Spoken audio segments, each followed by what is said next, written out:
has a musical quality, right? And that's processed mostly by the right hemisphere, so that when people speak, there's a melody in their language, and that carries a lot of the emotional import. And then what musicians have done is figured out how to use that musical faculty, let's call it, that non-semantic musical faculty, to sort of purely denote meaning. That's part of what music means. And so, but I was still trying to understand what the meaning was, because it's nonverbal, the meaning of music, and I was trying to figure out how to articulate that, and that's partly why I made the sculpture, was to get a grip on it and to understand it. And anyways, I was really, really concentrating hard on that mandala and that sculpture, and I had been working on it intensely for about 3 months, so that's a lot of meditation on a single idea. And I was standing in my living room, and then I had this very strange experience.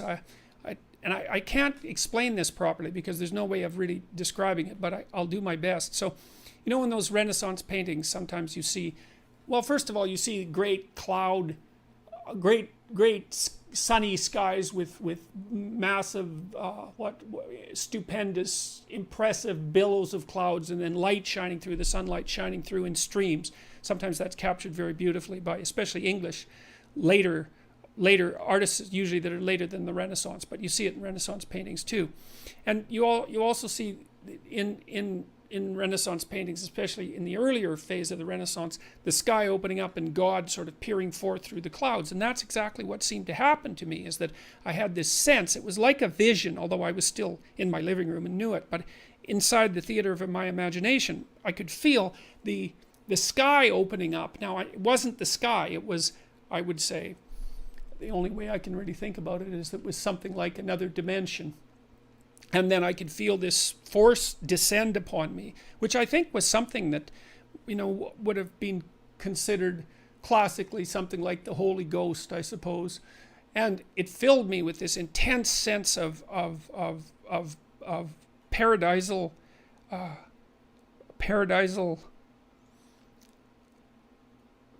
don't know how to say it. Well, it was like being in heaven for some brief period of time, and I could feel myself transformed, transmuted as a consequence of this experience, and it was as if I was in the presence of something that was living, and I suppose that was an experience of God, if you want to put it that way. That's certainly what it seemed like, and I felt that I could live that way. I could live transfigured like that permanently if I desired it. And I thought, my God, I wouldn't be able to walk down the street in this sort of elevated state, let's say.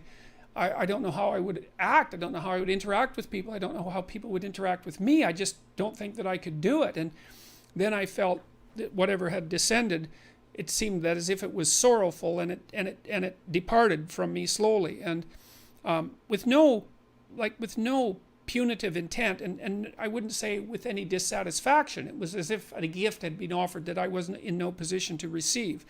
And I talked to my wife soon afterwards. I shook physically for about half an hour after that experience, like I was shaking, like you shake after a car accident, if you've ever been in a car accident. And my pupils were completely dilated, and I had a couple of experiences like that, like echoes of it, a couple of times after that. And so anyways, that was a very, very powerful experience. I've certainly never forgotten that. And well, I don't know what to think about that. I mean, God only knows what the world is really like, that's for sure. And I've had a variety of very strange experiences that have convinced me that we know very little about anything. So